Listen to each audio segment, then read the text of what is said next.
Some tragic news this morning as we've learned that Thomas Eric Duncan, the first person to be diagnosed with Ebola here in the U.S., has died. Texas Health Resources spokesman Wendell Watson issued the following statement.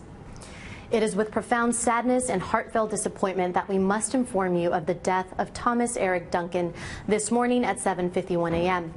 Mr. Duncan succumbed to an insidious disease, Ebola. He fought courageously in this battle.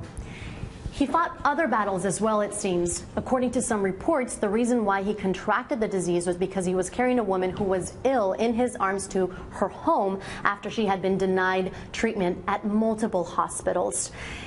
And this is a great tragedy. She lost her life as well the next day, and it begs the question, will we continue to lose lives here in the U.S.? Of course, no one knows this for certain, but we do have some good news. At the moment, the CDC says that we are well equipped to address the Ebola situation. And in this particular case, when we look at the people that came in contact with Duncan, none have presented symptoms. Of course, it can take up to 21 days for symptoms to manifest, so we'll have to wait and see. But currently, no one is in danger.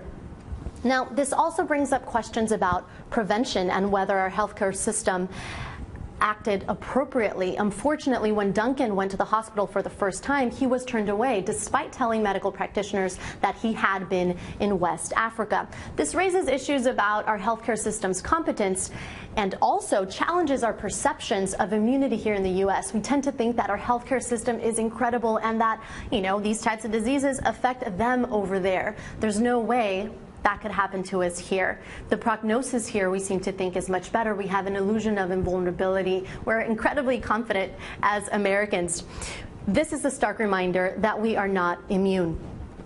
Now, to address the situation, federal officials have ordered that agents at airports be aware of symptoms and screen for people traveling to make sure that, or to try to ensure that people aren't contracting Ebola virus at the hospital, or that those who have symptoms are taken into additional rooms for screening. We also have additional screening for travelers from West Africa, regardless of whether symptoms are present or not.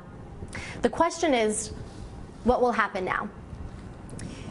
We can't generalize from this particular case and assume that because Duncan suffered a terrible fate, so will others here in the U.S., and that we'll even have additional cases here in the U.S. But at the end, does that really matter that we've had only one person affected here? I think we need to think more globally and recognize that Ebola is costing thousands of lives worldwide. The death toll is nearly 3,500 at the moment, with 74,000 cases total reported, and it's also costing billions worldwide.